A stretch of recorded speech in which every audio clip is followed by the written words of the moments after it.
रुक जाइए।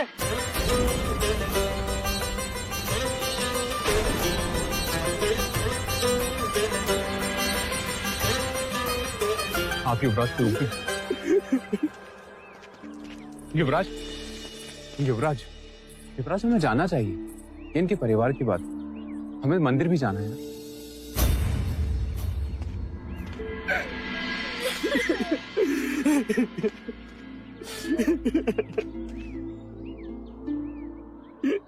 ये क्या कर रहे हो आप?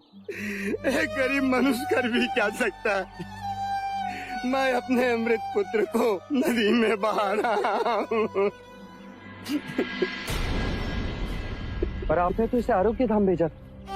भाग आया वहां से, हमसे दूर नहीं रह पाया। क्या पता आखिरी बार मिलने आया था। और मेरी विवशता देखिए युवराज, मैं अपने पुत्र का अग्निदाह करके उसे मोक्ष भी नहीं दिला सकता। इसे नदी में बहाना पड़ेगा। अग्निदाह क्यों नहीं दे सकते? मेरे पास ब्राह्मणों को देने के लिए धन नहीं है, और बिना दक्षिणा ब्राह्मण दाह संस्कार नहीं करेंगे और मंत्रोच्चार नहीं होगा। मेरे पुत्र को सद्गति नहीं मिलेगी और मोक्ष नहीं मिलेगा। मोक्ष? ना तुम जानते हो ना मैं, केवल ब्राह्मण जानते हैं, और वो भी वेदों की दृष्टि से, जिनमें मोक्ष की परिभाषा तो है पर प्रमाण नहीं। पर क्या तुम पूरे विश्वास के साथ कह सकते हो कि ब्राह्मणों के मंत्रोच्चार से तुम्हारे पुत्र को मोक्ष प्राप्त होगा, उसको सद्गति मिलेगी? क्षमा करे युवराज, हम लोग परंपराओं पर चलते हैं। परंपरा ही हमारी श्रद्धा है, और श्रद्धा के प्रश्न पर प्रमाण नहीं देखते। क्योंकि ऐसा करना वो भी एक परंपरा है। ये तो वही हाल है कि एक मनुष्य की आंखों वेदों की पट्टी बांध उसे श्रद्धा की जंजीरों से जकड़ दिया जाए और खाई में लटका दिया जाए, और उससे कहा जाए कि यदि तुम इन जंजीरों को तोड़ोगे तो खाई में गिरोगे, और यदि नहीं तोड़ी तो जीवित रहोगे पर लटके रहोगे। और जीवनांत वो मनुष्य श्रद्धा की जंजीरें थामे संसार की खाई में परंपराओं के नाम पर लटका रहता है। फिर भी मंत्रोच्चार से मोक्ष प्राप्त होता है, सद्गति मिलती है, और ऐसे मिथ्या वचन में तुम मानते हो तो सजाओ चिता। केवल तुम्हारी खुशी के लिए आज ब्राह्मण भी आएंगे और तुम्हारे पुत्र का अग्नि संस्कार भी होगा। चन्ना, युवराज,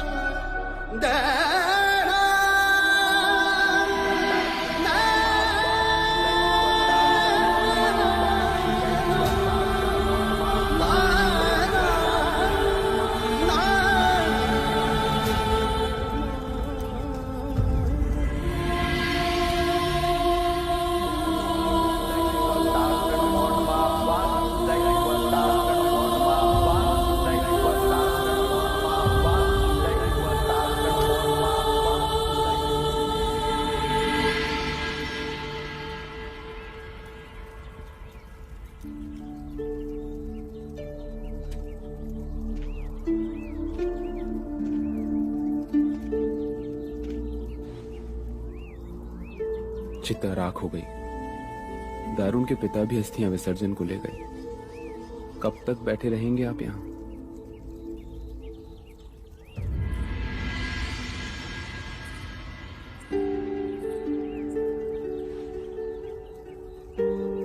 क्यों होती है जीवन के प्रति इतनी घृणा?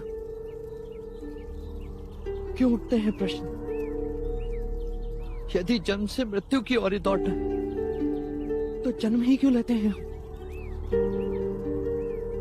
पंच महाभूत का ये शरीर क्यों राख हो जाता है? क्यों वैराग से मन बढ़ जाता है? क्यों सारा संसार मिथ्या लगने लगता है? इसे विषाद योग कहते हैं युवराज। जब भी यम अपने अधिकार का उपयोग करता है, इस योग का जन्म होता है। जब भी मृत्यु होती है, मन विषाद से भर जाता है। परंतु ये योग क्षणिक होता है। कुछ दिन ये सब उसे याद करेंगे और फिर भूल जाएंगे। कुछ दिनों बाद दारुण भी अपने बड़े भाई को भूल जाएगा। यही संसार का चक्र है। कुछ दिनों पहले वो था, अब नहीं। कुछ दिनों तक हम रहेंगे, फिर नहीं। युवराज, मनुष्य को व्यवहारिक बनना चाहिए। मृत्यु से ना सूरज चांद का उगना बंद होता है, ना बादल का बरसना। प्रकृति का नियम है, फूल खिलते हैं, मुरझाते हैं, फिर कोपलें फूटती हैं। बादल बरसने को ही जन्म लेते हैं और बरसने के बाद उनका अस्तित्व नहीं रहता। फिर नया बादल बनता है, फिर बारिश होती है। पर जगत रुकता नहीं, वो चलता है। अब हम भी चले। हाँ, हम भी चलते, यहाँ से दूर। कल प्रातःकाल ही मैं आपको दूसरे शाक्य प्रदेश ले जाऊंगा। ऐसी जगह ले जाऊंगा कि नहीं चलना, हम कपिलवस्तु वापस चलेंगे।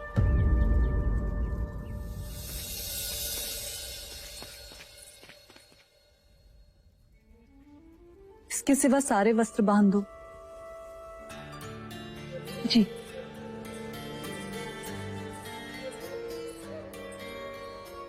चन्ना ने कहा है कल प्रातःकाल हम यहाँ से प्रस्थान करेंगे। आपको यहाँ से कुछ कपिल वस्तु ले जाना है? नहीं,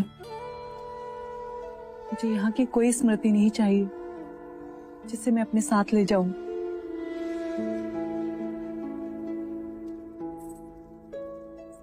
युवराज की तरफ आपका मन भी अप्रसन्न है।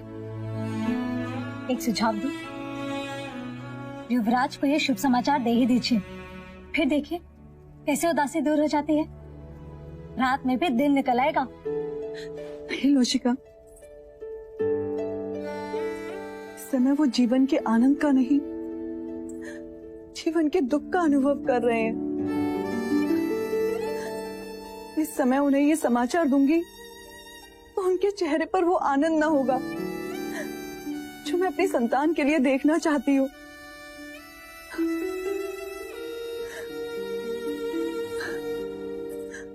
उन्हें ये समाचार मैं तब दूंगी जब वो प्रसन्न होंगे। मैं आपकी वेदना समझ सकती हूँ राजकुमारी, चाहते हुए भी आप ये समाचार उन्हें नहीं दे सकते। पर देखिएगा, कपिल वस्तु पहुँचते पहुँचते सब ठीक हो जाएगा। इस समय मुझे माँ प्रजापति की बहुत याद आ रही है। बस किसी भी तरह यहाँ से निर्विघ्न कपिल वस्तु पहुँच जाए लोशिका।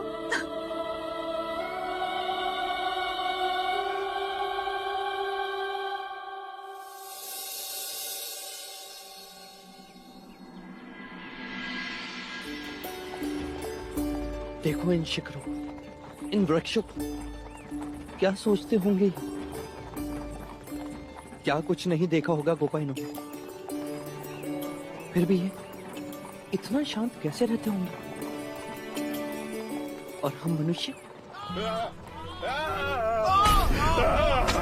रुक जाओ, मत करो इतना अत्याचार। मत करो पर इतना अत्याचार मत करो। ईश्वर हमारी रक्षा करो। ईश्वर, परिवार का निर्वाह कैसे करूंगा? ठहरो, क्या अपराध है इसका? तुम्हारा क्या अपराध है? कुछ नहीं। तो फिर क्यों अकारण बीच में आकर अपराधी बन रहे हो? भूख लगी है तो खाना खाओ, कोड़े खाने पर क्यों तुले हो? तुम जानते हो तुम किससे बात कर रहे हो? जो भी हो, हमारे पास राजा तपोधन का आदेश है।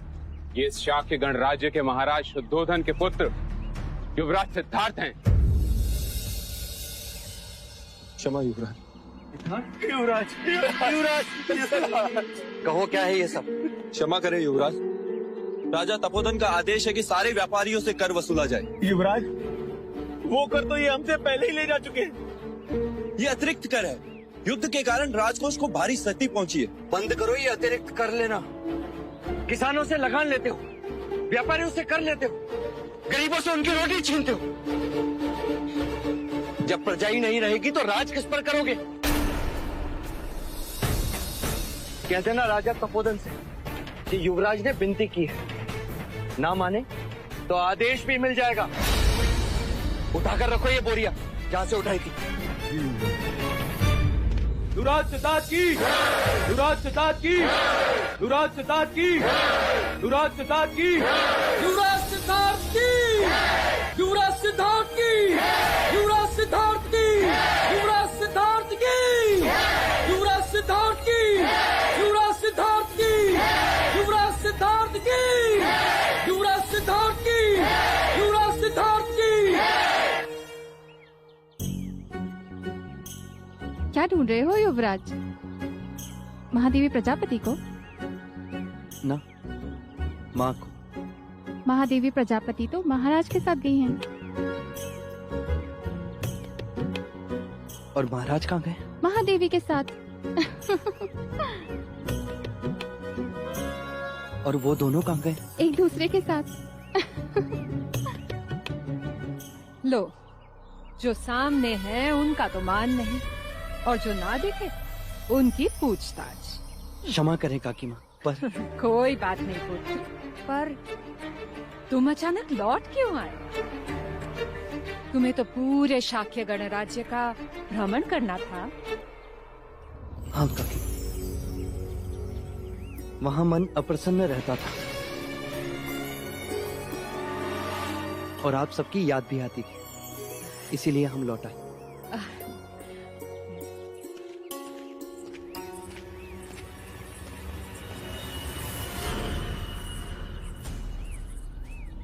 अभी तो बात टाल दी है, लेकिन अगर फिर से महाराज के बारे में पूछा तो क्या उत्तर देंगे?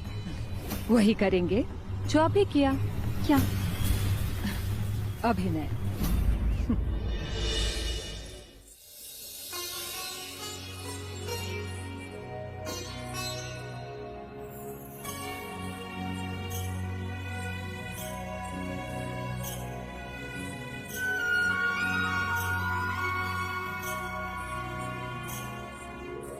क्यों अकारण चक्कर लगाकर अपने पैर दुखा रही हो? पैर कहाँ, पेट दुख रहा है। किस कारण? ऐसा क्या खा लिया तुमने? एक बात। बात? कैसी बात?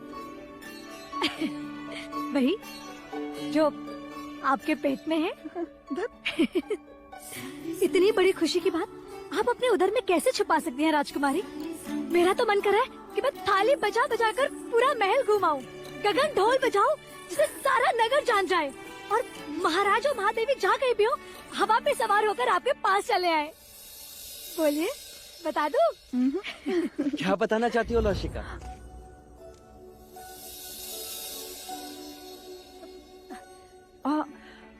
यही कि हम दिए जलाने मंदिर जा रहे हैं।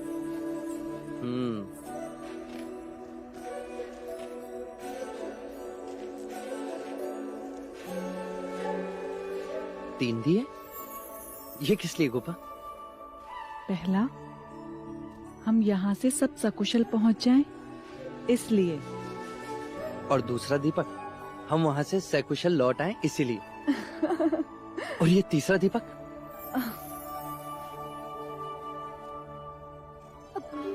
मैं चन्ना से कहकर तैयार करवाती हूँ।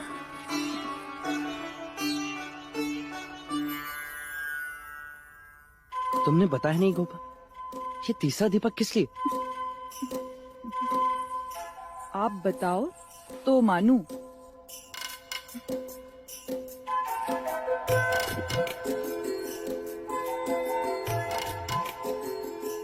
आज कोई त्योहार है? नहीं। तो आज किसी का जन्मदिन होगा।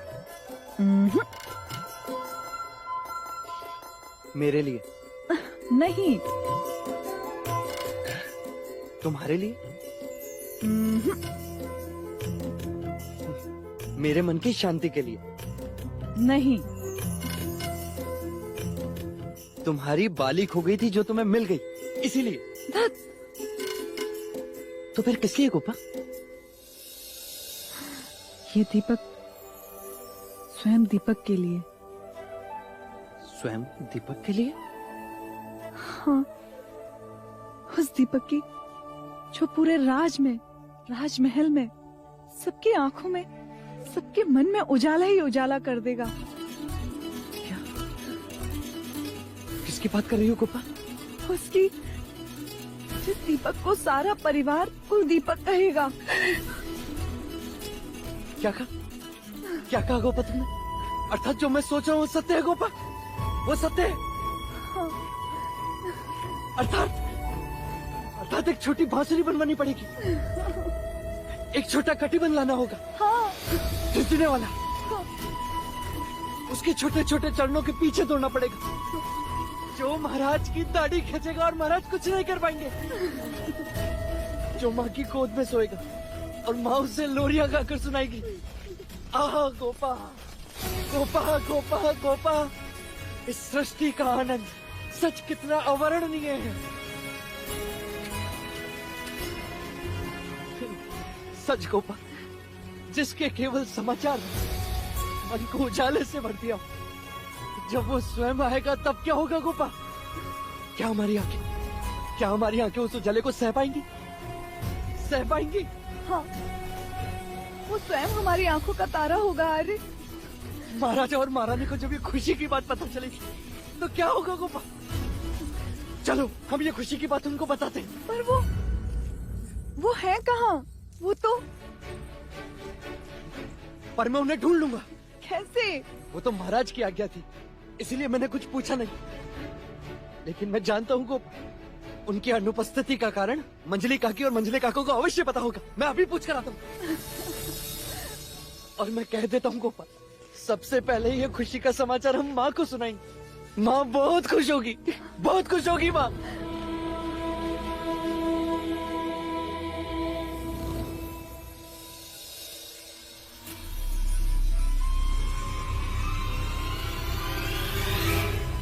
ये क्या कर दिया मंगला?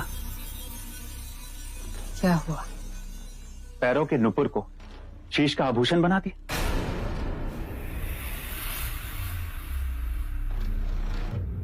मन भटक रहा है, अर्थात मन में कुछ और तुम कर कुछ और रही हो। पर ये सोचने वाली बात तो है ही। सच, मन सिद्धार्थ के आगमन से विचलित है, चिंतित है। कब नहीं था? संन्यास की इच्छा रखने वाले घर परिवार से दूर भागते हैं, भीड़ भाड़ से दूर एकांतवास में रहना पसंद करते हैं। परंतु ये सिद्धार्थ है कि घर वापस आ गया और वापस आकर कहता है, आप कैसी हैं काकी माँ? आप लोगों की बहुत याद आ रही थी। याद आ रही थी।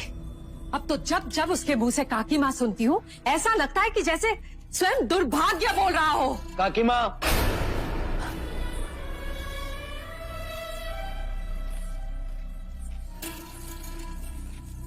क्या हुआ पुत्र? काकी माँ, मैं इसी घड़ी महादेवी से मिलना चाहता हूँ। ऐसी कौन सी विपदा आन पड़ी जो हम नहीं सुलझा सकते? विपदा नहीं काका, घोषणा को। घोषणा? हाँ, समाचार खुशी का है, पर मैं चाहता हूँ कि सबसे पहले ये समाचार माँ सुन। बताइए ना, माँ कहाँ है? रोहिणी नदी के तट पे। रोहिणी नदी के तट पे? हाँ, कुछ पूजा पाठ करने गए हैं, कदाचित तुम्हारी मनोशांति के लिए। आज्ञा काकी माँ, मैं चलता हूँ, उन्हें साथ लेकर ही लौटूंगा। पर हाँ, लौट कर आते ही बड़ी खुशी का समाचार दूंगा। अवश्य। ये क्या कर दिया मंगला? महाराज ने किसी को बताने से मना किया था। ऐसा कौन सा अपराध कर दिया मैंने आर्य, उनके पुत्र को ही तो बताया, और किसी को तो नहीं। पर उन्होंने ये बात सिद्धार्थ से कई वर्षों से छुपा कर रखी थी। आज सत्य को उजागर हो जाने दो आर्य। माता पुत्र को दूर करने का यही तो एक मार्ग था। युवराज को पता चल जाए कि उसको जन्म देने वाली माँ प्रजापति नहीं, कोई और है। उससे क्या उपलब्ध होगा? आप नहीं समझेंगे आर्य। आंखें बड़ी करके सोचिए। अटूट संबंध को तोड़ने की यही एक युक्ति है, संदेह। मैंने तो रोहिणी नदी में कंकड़ डाल दिया है। अब देखिएगा, तरंगे दूर तक जाएंगी।